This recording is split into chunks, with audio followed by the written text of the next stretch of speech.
¿Qué tal? Bueno, vamos a plantear en este video unas consideraciones acerca de las reflexiones y propuestas que hizo en su momento y están contenidas en un texto fundamental el profesor Revelato, José Luis Revelato, que como ustedes saben forma parte de la bibliografía que habrá que considerar para el primer y segundo, para el primer parcial, pero básicamente para todo el curso, ¿verdad? El texto está contenido en una compilación que hacen varios docentes de nuestro Departamento de Trabajo Social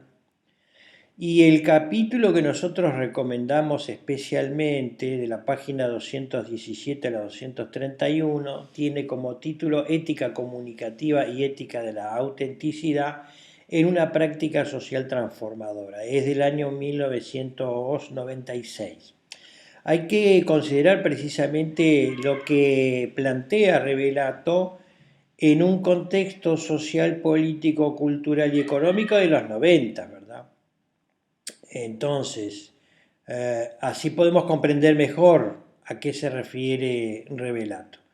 Revelato fue filósofo, educador popular, docente de la Escuela Universitaria de Servicio Social y docente también en otros ámbitos no universitarios, con una trayectoria larguísima de análisis, de reflexión y de experiencias de campo bien singulares y relevantes. En este sentido,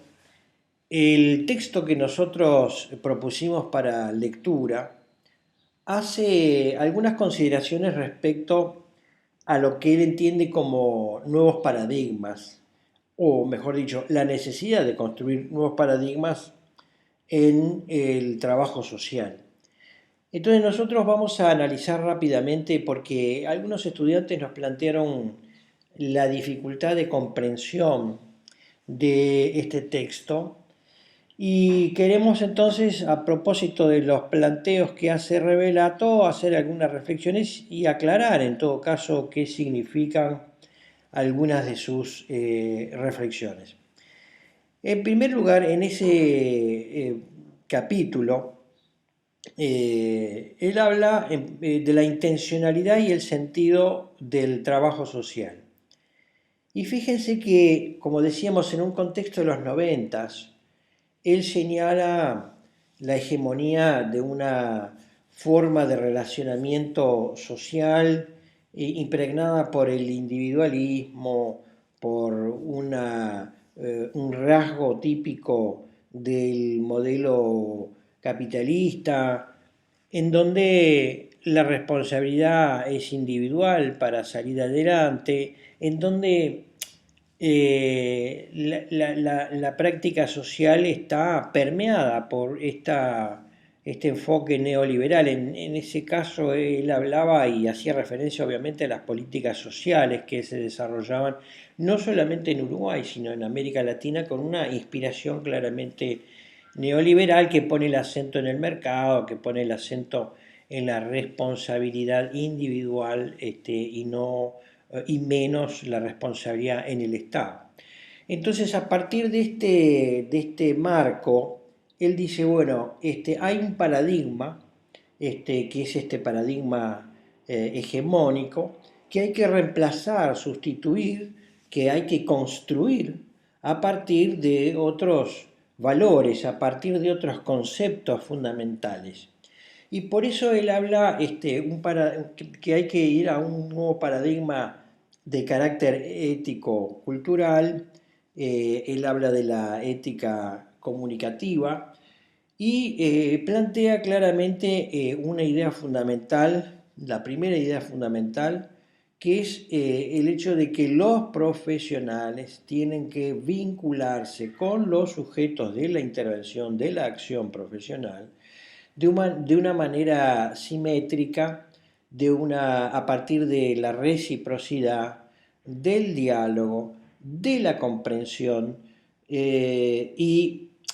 si me permiten, está aludiendo claramente a la empatía, como habíamos señalado en otras oportunidades. Esta idea de ponerse en el lugar del otro, no para ser como el otro, pero sí para establecer una relación de igual a igual, aun cuando sepamos y somos conscientes de que somos nosotros los que estamos interviniendo, los profesionales,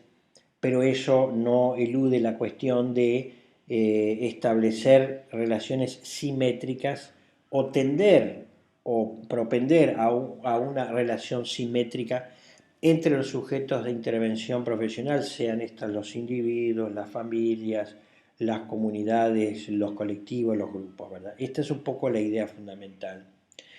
Entonces él dice, este paradigma, este nuevo paradigma de la ética comunicativa, se sostiene en un modelo basado en la autonomía del sujeto. Y cuando él hace referencia a la autonomía del sujeto, da por entendido que no es una construcción ya dada, no es que el sujeto nace y se desarrolla con plena autonomía en sus vínculos sociales, laborales, económicos, políticos, culturales. Precisamente lo que hace es reconocer las dificultades y las limitaciones de un desarrollo autonómico para colocar esto como un propósito fundamental de la ética comunicativa, es decir, la promoción de la autonomía del sujeto como un valor, como un objetivo, como una finalidad esencial. ¿Y a qué se refiere la autonomía del sujeto? Bueno, él coloca otra idea importante que hace justamente a nuestro trabajo, y habla de que se ha impuesto un modelo, el modelo de la beneficencia, y frente a este modelo hay que contraponer otro modelo que es el modelo de la autonomía, en donde en el modelo de la beneficencia no hay una caracterización ni tampoco un reconocimiento de la categoría del sujeto como tal, sino son considerados objetos de las intervenciones públicas. Por contrapartida, un paradigma, un modelo de la autonomía implica el reconocimiento del otro y de la otra como sujeto, efectivamente, con valores, con creencias, con normas propias, con puntos de vista, con sensibilidades y subjetividades diferentes a las nuestras y diferentes a lo que se impone como hegemónico en las relaciones sociales. Entonces, y si él dice considerar los valores y creencias de la comunidad como principal componente ético para definir las intervenciones profesionales. Y aquí él destaca tres virtudes básicas, virtudes morales que él menciona, que claramente tienen que ver la primera con el diálogo, a la que aludíamos recién, el diálogo, la capacidad de establecer una comunicación dialógica y no una comunicación unidireccional, es decir, no soy yo el que le va a decir al otro o a la otra o a los otros lo que hay que hacer y cómo hacerlo, sino en esta interacción de ida y vuelta, en esta idea de la reciprocidad, tener en cuenta la opinión, los valores, las creencias, las costumbres, todo cuanto implica la historia personal, colectiva y grupal de los otros con los que nosotros trabajamos. Entonces, el diálogo en primer lugar. La veracidad como un factor fundamental, y la capacidad de escucha. El diálogo, la capacidad de escucha, la veracidad, la autenticidad son virtudes que él destaca en este nuevo modelo que debería imponerse como modelo de autonomía frente, reiteramos, a este otro modelo hegemónico de la beneficencia. Nótese que él habla en la década de los 90, pero también podríamos decir que a lo largo de estos años este modelo de la beneficencia ha sido difícil de desmontar como tal. Más allá de opciones progresistas, más allá de enfoques mucho más avanzados en materia de política social, no es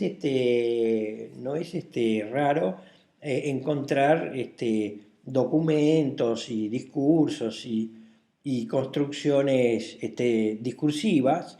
que hace mención a los beneficiarios, cuando nosotros siempre ponemos especial hincapié en la categoría del sujeto portador titular de derechos y no como beneficiario, entre comillas. en todo caso como destinatario de políticas públicas, pero no como si el Estado o las organizaciones no gubernamentales fueran a darle un beneficio que luego incluso esto implica la idea de que, bueno, tiene que demostrar que es buen merecedor de ese beneficio que le otorga la sociedad en su conjunto. Entonces, el Revelato justamente trata de quebrar esta idea, este modelo de beneficencia por un modelo alternativo que es el modelo sustitutivo, además de este otro, de un modelo en base a la autonomía. Esta autonomía implica también para Revelato una recuperación del saber de las poblaciones, de los sujetos. Por eso en alguna parte del documento, del texto, hace mención a la investigación participativa, que fue muy difundida durante los 90, incluso antes, en los 80,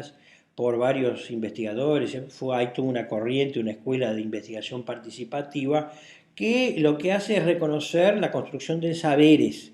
y que hay portadores de saberes diferentes, con roles diferentes, en posiciones sociales, en clases sociales diferentes, y que esto también es un elemento central a tener en cuenta, ¿verdad? Y por eso él dice, esta recuperación del saber supone la transformación, el reconocimiento de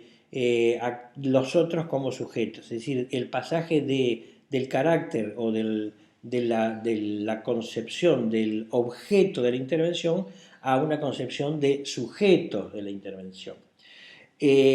También hace referencia como otra idea fundamental a que esta autonomía tiene que ver con el ejercicio mismo del poder, un reconocimiento en ese sentido de las redes locales, de las redes sociales, de las organizaciones barriales, vecinales, en donde también se construye poder, donde también hay ejercicio de la democracia y en donde también hay que reconocer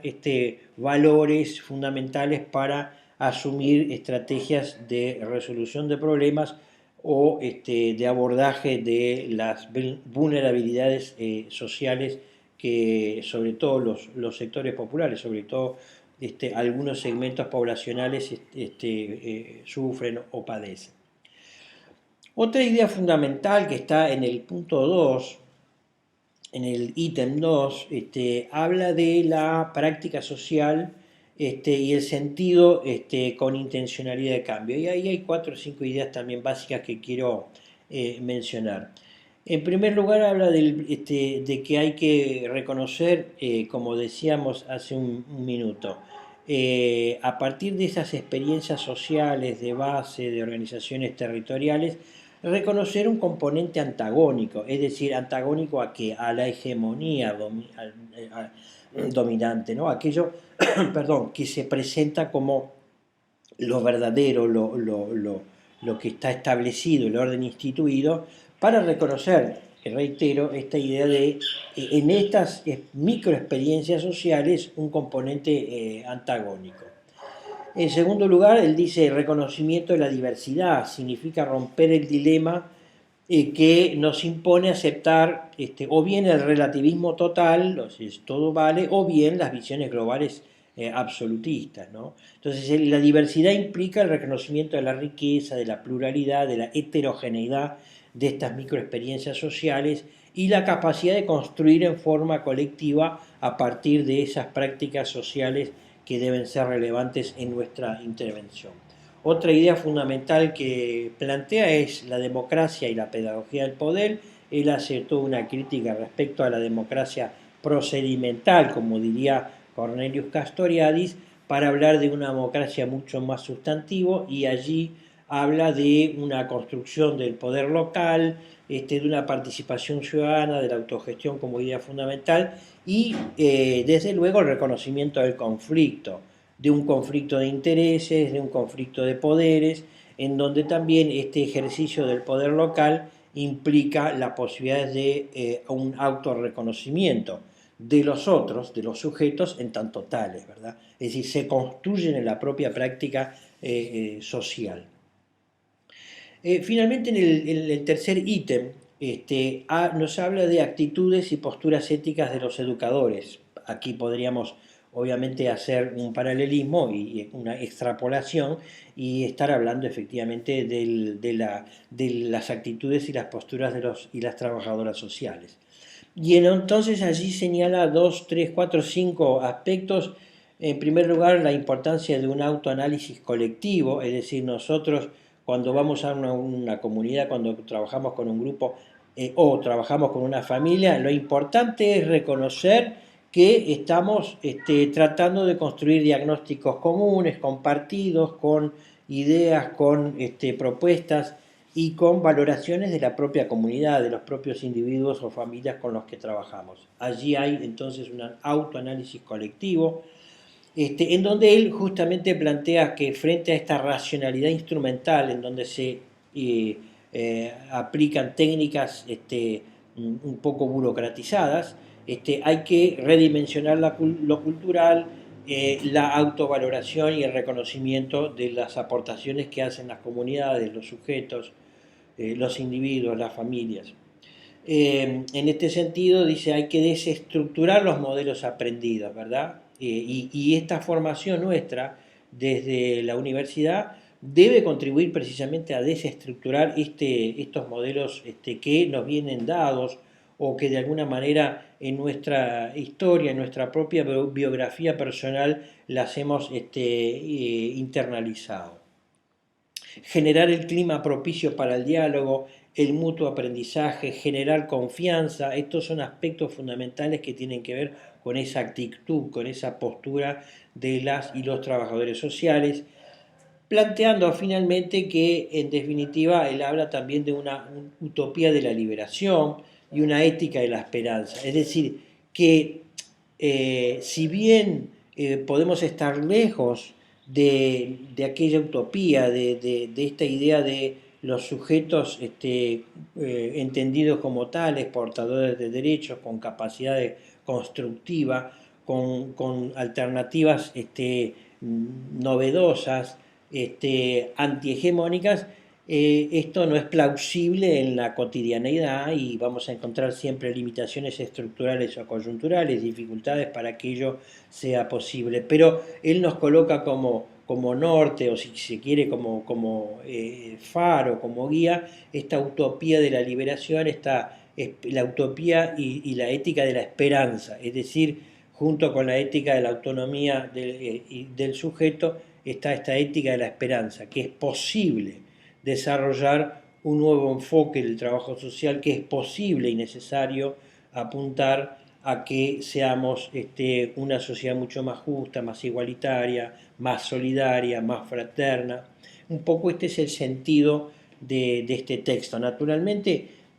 hay muchos otros textos más en donde él indaga en aspectos o dimensiones más acotadas o si se quiere referidas a su propia experiencia de campo, pero en definitiva lo que él destaca es esta idea de romper paradigmas anacrónicos, si se puede decir así, y sustituirlo por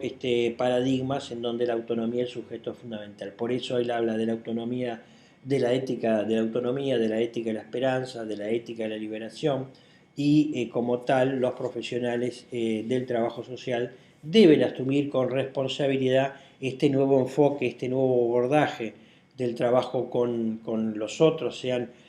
pobres o no pobres, sean vulnerables o no vulnerables, en el entendido de que no trabajamos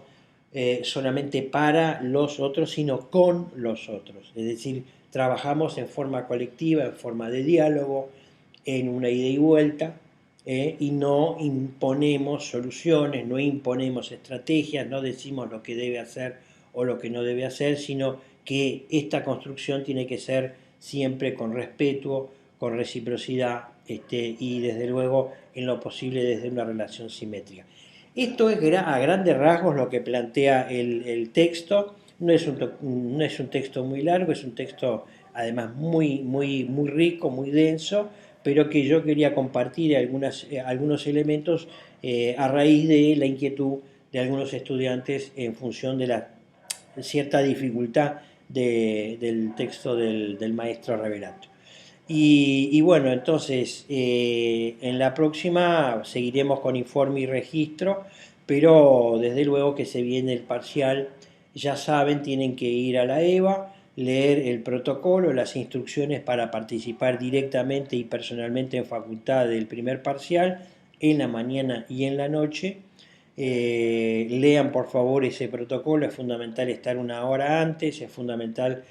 van a entrar en intervalos de 15 minutos por grupos pequeños, en fin, no es fácil, en estos tiempos de pandemia hay que saber adecuarse. Bueno, por ahora nada, espero que haya sido un poco más claro. Cualquier cosa ustedes ya saben, me escriben como lo hicieron comentando en este canal de YouTube o a través de las otras vías que ustedes disponen, en la EVA, mi correo institucional, en fin, por donde crean conveniente. Bueno, cuídense, las saludo nuevamente y nos vemos muy pronto la próxima semana.